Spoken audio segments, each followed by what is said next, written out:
നമസ്കാരം, എല്ലാവർക്കും എൻ്റെ ചാനലിലേക്ക് സ്വാഗതം. നിങ്ങൾ ആദ്യമായാണ് എൻ്റെ ചാനൽ കാണുന്നതെങ്കിൽ തീർച്ചയായും നിങ്ങൾ സബ്സ്ക്രൈബ് ചെയ്യണം, ബെല്ലൈക്കൺ അമർത്തണം, നിങ്ങളുടെ വിലയേറിയ കമൻറ്റുകൾ രേഖപ്പെടുത്തണം. പ്രിയമുള്ളവരെ, രണ്ട് വിശേഷ കാര്യങ്ങൾ പറയാനാണ് ഈ വീഡിയോ ഞാൻ ഉപയോഗപ്പെടുത്തുന്നത്. എൻ്റെ പ്രേക്ഷകർ ഇതിനോടകം ഇത് കണ്ടും കേട്ടും ചർച്ചകൾ ചെയ്തിട്ടുമുണ്ടാകും. എങ്കിലും എൻ്റേതായ ഭാഗത്ത് എൻ്റെ നിലപാട് വ്യക്തമാക്കാനാണ് എൻ്റെ ഈ വീഡിയോ എൻ്റെ പ്രേക്ഷകർക്ക് വേണ്ടി ഞാൻ സമർപ്പിക്കുന്നത്. നമ്മുടെ രാജ്യത്തിൻ്റെ പ്രധാനമന്ത്രി ഈ അടുത്ത സമയത്ത് റേഡിയോയിലൂടെ ഒരു മൻ കി ബാത്ത് നടത്തി. അത് മറ്റൊന്നുമല്ല, അദ്ദേഹം അവരുടെ പാർട്ടി കൊണ്ടുവന്ന ഒരു ബില്ലിനെ കോൺഗ്രസ് എംപിമാർ മൊത്തം, അതായത് കോൺഗ്രസിലെ പ്രതിപക്ഷ അംഗങ്ങൾ സർവരും ചേർന്ന് ശക്തിയുക്തം എതിർത്ത് അതിനെ പരാജയപ്പെടുത്തി. അതിൻ്റെ ക്ഷീണം തീർക്കാൻ, അതിൻ്റെ വാശി തീർക്കാൻ, അത് കോൺഗ്രസിന് മേൽ അടിച്ചേൽപ്പിക്കാൻ വേണ്ടി നമ്മുടെ രാജ്യത്തിൻ്റെ പ്രധാനമന്ത്രി ഒരിക്കലും ചെയ്യാൻ പാടില്ലാത്ത ഒരു കാര്യം നിർവഹിച്ചു. അതായത് ആ ബില്ല് പാസ്സാക്കുന്നത് വളരെ തിടുക്കപ്പെട്ടതാണ്. 2023 അതിനു മുമ്പോ ഈ ബില്ലുകൾ ഉണ്ടായിരുന്നു. പക്ഷേ എന്തുകൊണ്ട് ഇത് നടപ്പിലാക്കുന്നില്ല? ഇതാണ് ഒന്നാമത്തെ ചോദ്യം. ആദ്യം ഒരു ബില്ല് കൊണ്ടുവന്നു, അതിനെ നടപ്പിലാക്കുന്നതിനെ പെൻഡിങ്ങിൽ വെച്ചു. ആ പെൻഡിങ്ങിൽ ഇരിക്കവേ മറ്റൊരു ബില്ല് കൊണ്ടുവന്ന് ഈ കോൺഗ്രസിൻ്റെ തലയിൽ കെട്ടിവയ്ക്കാൻ ശ്രമിക്കുക. അതായത് ജീവിതകാലം മുഴുവനും ഈ പാർട്ടി നിലനിൽക്കുന്നിടത്തോളം കാലം, അതായത് BJP ഇന്ത്യയിൽ നിലനിൽക്കുന്നിടത്തോളം കാലം ഭരണം അവരുടെ പക്ഷത്തിരിക്കണം. അതിനുള്ള ഒരു തത്രപ്പാടാണ് ഈ കാണിച്ച കോലാഹലങ്ങളൊക്കെ. പക്ഷേ നിർഭാഗ്യവശാൽ രാജ്യത്തിൻ്റെ മറ്റു പ്രതിപക്ഷ അംഗങ്ങൾ എല്ലാവരും ഒത്തുചേർന്നിട്ട് ഈ ബില്ലിനെ എതിർക്കുകയാണ് ഉണ്ടായത്. രാജ്യസഭയിലാവട്ടെ, ലോക്സഭയിലാവട്ടെ, എവിടെ ആവട്ടെ, ബില്ലിനെ ശക്തിയുക്തം പല്ലും നഖവും ഉപയോഗിച്ചവർ അതിനെ എതിർത്ത് സ്റ്റോപ്പ് ചെയ്തു. അതിൻ്റെ കുറേ സമരങ്ങൾ നടക്കുന്നത് കണ്ടു. കുറേ സ്ത്രീകൾ ഡൽഹിയിൽ പ്രിയങ്ക ഗാന്ധിയുടെ വസതിക്ക് നേരെ പ്രതിഷേധവുമായി പോകുന്നത് കണ്ടു. ഒരു കാര്യം മനസ്സിലാക്കാൻ വേണ്ടി പറയണം, അവർ ഈ ബില്ല് നടപ്പിലാക്കി കഴിഞ്ഞാൽ അവരുടെ ഉദ്ദേശം അവർക്ക് സീറ്റ് വർദ്ധിപ്പിക്കുക എന്നുള്ളതാണ്. ഇന്ത്യയിലെ ഏറ്റവും കൂടുതൽ സീറ്റുകളുള്ള ഒരു സംസ്ഥാനം അത് UP ആണ്. അവിടേക്ക് ഈ സീറ്റുകൾ ഉയർത്തുന്നതിന് വേണ്ടിയാണ് അവർ ഈ ബില്ല് പ്രാബല്യത്തിൽ കൊണ്ടുവരാൻ ശ്രമിച്ചത്, അല്ലാതെ മറ്റ് സംസ്ഥാനങ്ങളിലല്ല. അത് സ്ത്രീകളുടെ പേര് പറയുമ്പോൾ, നാരി ശക്തി എന്നുള്ളൊരു പേര് പറയുമ്പോൾ എല്ലാവർക്കും ഒരു ഉണർവുണ്ടാവും. പക്ഷേ യഥാർത്ഥത്തിൽ അവരുടെ ഉന്നമനത്തിനല്ല, ഇത് ഇവരുടെ ഒരു തന്ത്രമാണ്. അതായത് ഇത് ഒരിക്കലും നടപ്പിലാകില്ല എന്ന് അവർക്ക് തന്നെ അറിയാം. എന്നിട്ടും ഈ ബില്ല് കൊണ്ടുവന്നതിൻ്റെ അജണ്ട, ഈ പഴി പ്രതിപക്ഷത്തിൻ്റെ മേലിൽ കെട്ടിവയ്ക്കണം. അപ്പോൾ അവർക്ക് പറയാൻ ഒരു വഴി, ഒരു പാത അവർ വെട്ടിത്തുറന്നു. ഞങ്ങൾ കൊണ്ടുവന്നു സ്ത്രീകൾക്ക് വേണ്ടി, നാരീശക്തിക്ക് വേണ്ടി ഞങ്ങൾ കൊണ്ടുവന്ന ഈ ബില്ലിനെ അവർ എതിർത്തു തോൽപ്പിച്ചു. ഇത് നടപ്പിലാക്കാതിരിക്കാൻ അവരും ശ്രമിച്ചിരുന്നു. അതായത് നടപ്പിലാകില്ല എന്ന് അവർക്ക് നല്ല ബോധ്യമുണ്ട്, എങ്കിലും കൊണ്ടുവന്നു. അപ്പോൾ അതിൻ്റെ ഉദ്ദേശം ഇതിൻ്റെ പഴി കോൺഗ്രസിന് മേൽ കെട്ടിവെക്കുക എന്നുള്ളതാണ്. അതിനോടൊപ്പം നമ്മുടെ രാജ്യത്തിൻ്റെ പ്രിയപ്പെട്ട പ്രധാനമന്ത്രി റേഡിയോയിലൂടെ കോൺഗ്രസിനെ 50 തവണയോ 46 തവണയോ പേരെടുത്തു പറഞ്ഞ്, കോൺഗ്രസും മറ്റു പാർട്ടികളുടെയും പേരെടുത്തു പറഞ്ഞ്, ഒരിക്കലും പറയാൻ പാടില്ലാത്ത ഒരു ചട്ടലംഘനം, അതായത് രണ്ട് സംസ്ഥാനങ്ങളിൽ ആ സമയം ഇലക്ഷൻ പ്രഖ്യാപിച്ചിരിക്കുകയാണ്. അങ്ങനെ ഒരു പ്രഖ്യാപനം വന്നു കഴിഞ്ഞാൽ ഗവൺമെൻറ് മൂലമുള്ള ഒരു കാര്യങ്ങളും ഒരു ഭരണപക്ഷമാവട്ടെ പ്രതിപക്ഷമാവട്ടെ അത് ഉപയോഗിക്കാൻ പാടില്ല നടത്തിയിരിക്കുന്നത്. അതായത് കോൺഗ്രസിന് മേൽ ഈ പഴി ചാരുവാൻ വേണ്ടി പൊതുജനങ്ങൾ എല്ലാവരും ചിലപ്പോൾ ഇത് കാണണം, പാർലമെൻറ്റിൽ നടന്ന അല്ലെങ്കിൽ ലോക്സഭയിൽ നടന്ന ഈ ബഹളം കാണണമെന്നില്ല. അപ്പോൾ ഇത് പൊതുജനം അറിയട്ടെ, TV ഇല്ലാത്തവരും അറിയട്ടെ, മൊബൈൽ നോക്കാത്തവരും അറിയട്ടെ, റേഡിയോയിൽ കൂടി കേൾക്കുന്നവരും അറിയട്ടെ, അല്ലെങ്കിൽ എല്ലാവരും ഇതിൻ്റെ ഉദ്ദേശശുദ്ധി എങ്ങനെയാണെന്ന് മനസ്സിലാക്കാൻ വേണ്ടിയാണ് ഈ ഒരു പ്രോഗ്രാം ഇതിൽ സെറ്റ് ചെയ്തത്. ഒരിക്കലും നടക്കാൻ പാടില്ലാത്തത്. ഇലക്ഷൻ കമ്മീഷൻ നിർഭാഗ്യവശാൽ മൗനം പാലിക്കുകയാണ് ഉണ്ടായത്. അങ്ങനെ ഇരിക്കെ നമ്മുടെ സംസ്ഥാനത്ത് ഇലക്ഷൻ കഴിഞ്ഞു, വളരെ ഭംഗിയായിരുന്നു. പരസ്പരം കടിച്ചു കീറുന്ന ഇലക്ഷൻ പ്രചരണം, നല്ലതുപോലെ നല്ല രീതിയിൽ പോളിങ്ങും ഇക്കുറി നടന്നു. ആ പോളിംഗ് കഴിഞ്ഞു, എല്ലാം പെട്ടിയിലായി. ഇതിനിടയിൽ നടക്കാൻ പാടില്ലാത്ത മറ്റൊരു സംഭവം, സ്റ്റോർ റൂം തുറന്നിരിക്കുന്നു. അത് അവരുടെ ഇഷ്ടത്തിന് തുറന്നു. ഉദ്യോഗസ്ഥൻ്റെ എന്തോ സാധനം വെച്ച് മറന്നുപോയി, അതെടുക്കുന്നതിന് വേണ്ടിയിട്ടാണ് സ്റ്റോർ റൂം തുറക്കുന്നതെന്നാണ് അവർ പറഞ്ഞു വന്നത്. ഒരിക്കലും പാടില്ലാത്ത ഒരു സംഭവം നടന്നിരിക്കുന്നു, ദുരൂഹതയാണ്, അങ്ങനെ നിൽക്കട്ടെ. പക്ഷേ ഇവിടുത്തെ മറ്റൊരു വിഷയം അതല്ല. കോൺഗ്രസിൽ കടിപിടി. എന്തിനാണ്? മുഖ്യമന്ത്രിയെ തീരുമാനിക്കണം. എന്തിനു വേണ്ടിയിട്ട് ഉപമുഖ്യമന്ത്രിയും മന്ത്രിയെക്കുറിച്ചും, അതായത് മുഖ്യമന്ത്രിയെക്കുറിച്ചും ഉപമുഖ്യമന്ത്രിയെക്കുറിച്ചും ചർച്ചകൾ നടക്കുന്നു, തീ പിടിച്ച ചർച്ചകൾ നടക്കുന്നു. എന്തിനാണ് തീയിൽ പോയി നിൽക്കുന്നത്? അതിൻ്റെ ആവശ്യമുണ്ടോ? തീയിൽ നിൽക്കേണ്ട കുറച്ചങ്ങോട്ട് മാറി എന്നൂടെ. 4-ാം തീയതി റിസൾട്ട് വരട്ടെ. ജനങ്ങൾ നിങ്ങളെ തിരഞ്ഞെടുത്തെങ്കിൽ തീർച്ചയായും കോൺഗ്രസ്സിന് UDF-ന് ഒരു മുഖ്യമന്ത്രി ഉണ്ടാവും. അതിനോടൊപ്പം ഇപ്പോഴത്തെ ഒരു ട്രെൻഡാണല്ലോ, എവിടെയും ഒരു മുഖ്യമന്ത്രി, അതിനോടൊപ്പം ഒരു ഉപമുഖ്യമന്ത്രി. ഇത് ഇപ്പോഴത്തെ ഒരു ട്രെൻഡാണ്. അങ്ങനെ കഴിഞ്ഞു പോകണം. ലീഗിന് അവകാശപ്പെട്ടതെന്നാണ് എല്ലാവരും പറയുന്നത്. അങ്ങനെ ലീഗിന് അവകാശപ്പെട്ടതാണെങ്കിൽ ലീഗ് എടുത്തോട്ടെ, തെറ്റില്ല.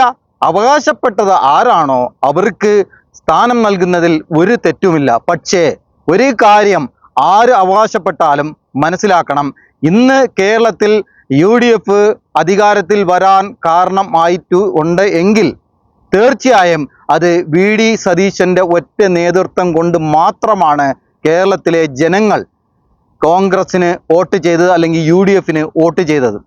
ഇവിടെ പല പാർട്ടിയിൽ വിശ്വസിക്കുന്നവർ മറിച്ച് വോട്ട് ചെയ്യുന്നത് കൊണ്ടാണ് ഭൂരിപക്ഷം നേടി ജയിക്കുന്നത് എന്ന് ഓർക്കണം. അല്ലാതെ അവനവൻ്റെ പാർട്ടിക്കാർ മാത്രം വോട്ട് ചെയ്തത് കൊണ്ടല്ല ജയിക്കുന്നത്.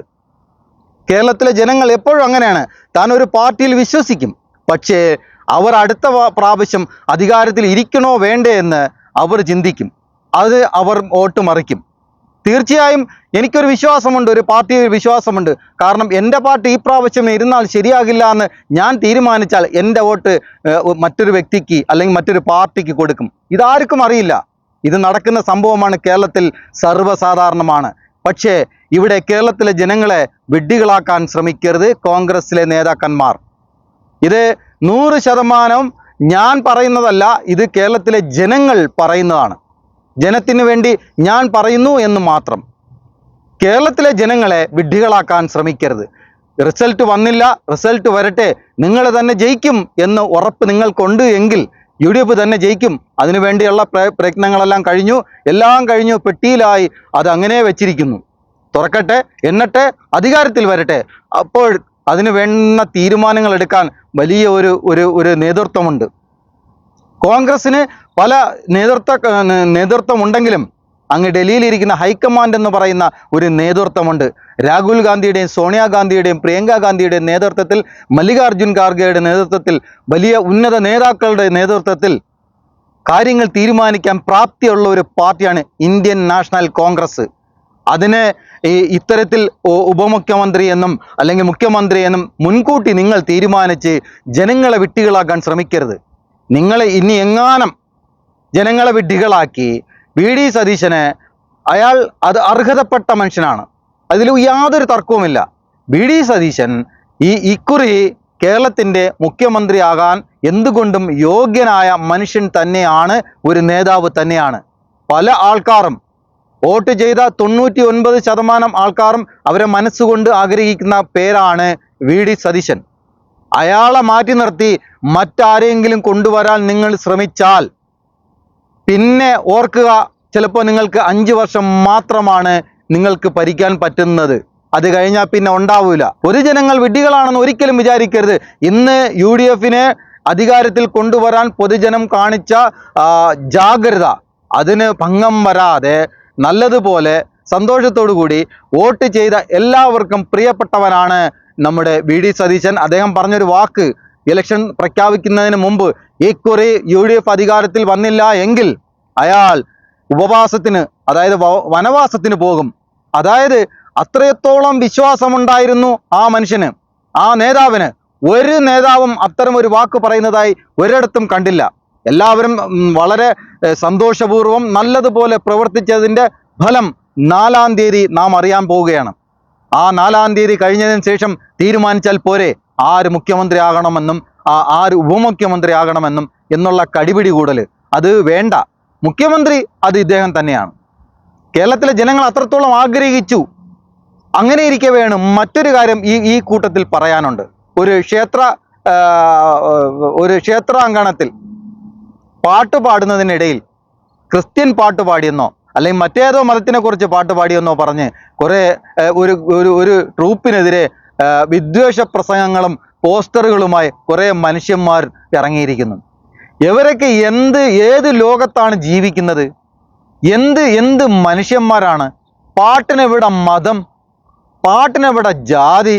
ആർക്ക് വേണമെങ്കിലും പാടാം, എവിടെ വേണമെങ്കിലും പാടാം, എന്തും പാടാം. അത് വൃത്തികേടാവരുതെന്ന് മാത്രം. കേട്ടിരിക്കാൻ കാതിന് അല്ലെങ്കിൽ കേൾക്കുമ്പോൾ മനസ്സിനും ഇമ്പം തോന്നുന്ന തരത്തിൽ ഈ നല്ല ശുദ്ധമായ ഗാനങ്ങൾ ആലപിക്കുന്നത് കൊണ്ട് എന്താണ് തെറ്റ്? അവിടെ എന്തെങ്കിലും സംഭവിച്ചു പോകുമോ?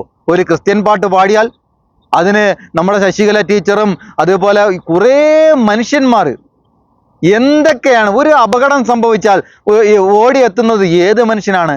ഒരു ഒരു ഒരു ഒരു കുപ്പി ബ്ലഡ് വേണം, ഓടി വന്ന് തരുന്നത് ആരായിരിക്കും? അപ്പൊ ഇത്തരം കാര്യങ്ങൾ മനസ്സിലാക്കാതെ അല്ലെങ്കിൽ മനസ്സിലായിട്ടും ഇതിനെക്കുറിച്ച് പറയുക, അല്ലെങ്കിൽ തന്നെയും ഇന്ത്യക്കകത്ത് ചൂടപ്പം പോലെ വിറ്റുപോകുന്ന ഒരു സാധനം അത് ജാതിയും മതവുമാണ്. ഒരു ഭൂമി ഉലുക്കം വരട്ടെ, അല്ലെങ്കിൽ ഒരു വലിയൊരു പേമാരി വരട്ടെ, അല്ലെങ്കിൽ വേറെ എന്തെങ്കിലും ഒരു അപകടം സംഭവിക്കട്ടെ, ഈ പ്രകൃതിക്ക് എവിടെയാണ് ജാതി? പ്രകൃതിക്ക് എവിടെയാണ് ജാതി? എന്നാ പിന്നെ മുസ്ലിമിന്റെ സൂര്യൻ ഉദിക്കട്ടെ, ക്രിസ്ത്യാനിയുടെ സൂര്യൻ ഉദിക്കട്ടെ, ഈ ഹിന്ദുവിന്റെ സൂര്യൻ ഉദിക്കട്ടെ. അവർ ഉദിക്കുമ്പോഴത്തേക്ക് അവരവരെ കാര്യങ്ങൾ നടത്തട്ടെ. നിങ്ങൾ ഒരു സൂര്യന് വേണ്ടി കറങ്ങണ്ട, പോരെ? അത് മതിയല്ലോ. കുറെ ദുഷിച്ച മനസ്സും കൊണ്ട് നടക്കുന്ന കുറെ മനുഷ്യന്മാര്, ദുഷിച്ച മനസ്സ്. ഒരു പാട്ട് പാടിയതിന് അതിനെതിരെ കുറെ മനുഷ്യർ പോസ്റ്ററുമായി ഇറങ്ങി തിരിച്ചിരിക്കുകയാണ്. വേറെ വഴിയൊന്നുമില്ലല്ലോ. കുറെ ആൾക്കാരെ ഇങ്ങനെ കുറ്റം പറഞ്ഞൊന്ന് നടക്കാം. പക്ഷേ ഇവിടുത്തെ വിഷയം നമുക്ക് പറയേണ്ടത്, ഇക്കുറി UDF അധികാരത്തിൽ വരും. അതിന് മുഖ്യമന്ത്രി ശ്രീ VD സതീശൻ തന്നെയായിരിക്കും. മാറ്റം സംഭവിച്ചാൽ ജനങ്ങൾ നിങ്ങളോട് ചോദിക്കും. തൽക്കാലം അടുത്തൊരു വിഷയമായി വരാം എന്ന് പ്രതീക്ഷിച്ചുകൊണ്ട് നിർത്തുന്നു. എല്ലാവർക്കും നന്ദി, നമസ്കാരം.